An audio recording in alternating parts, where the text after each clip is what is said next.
For today's video nga pala mga katropa ay gabi na nga pala at dahil masipag tayong anak ay magluluto tayo ng adobong manok mga katropa.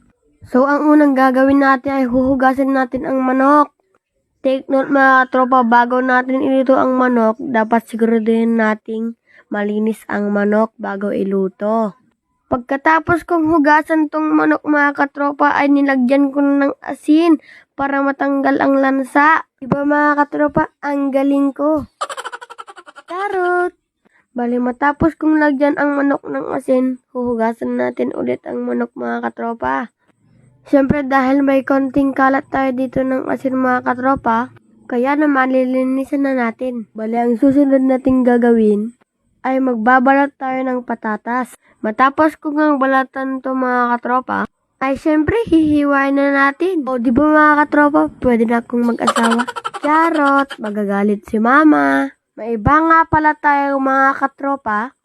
Dapat din kasi mga katropa, ay habang bata tayo, ay matuto din tayo sa gawaing bahay. Para naman kahit paano mga katropa, ay makatulong tayo sa loob ng bahay. Bumalik nga tayo dito mga katropa. Yung karne nga pala ng manok mga katropa, pinahiwa ko na kay mama. Kasi hindi pa tayo sanay maghiwa ng karne ng manok mga katropa. Siyempre mga katropa, agtupok-tupok pa yun. Eh kung magkamali tayo, pukul tayo. So naghiwa na nga pala ako dito ng bawang, sibuyas, luya mga katropa.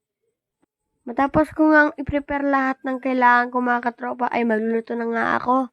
Nung mainit na nga ang kaserola ay nilagyan ko na nga ng mantika mga katropa. Sinunod ko na rin tong manok.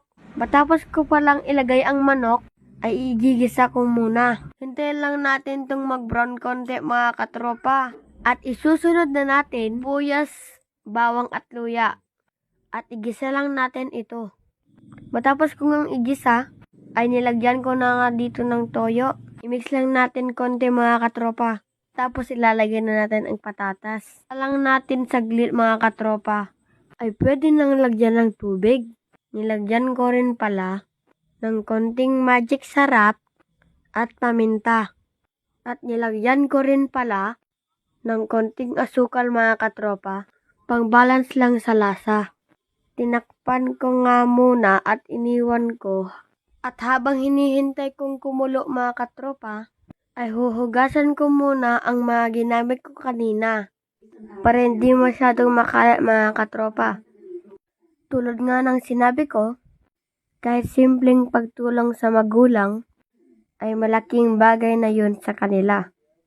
Matapos akong maghugas mga katropa, ay binalakan ko na ang niluluto ko mga katropa. Urahan dahil lang mabatan basit mga katropa. Mayaton.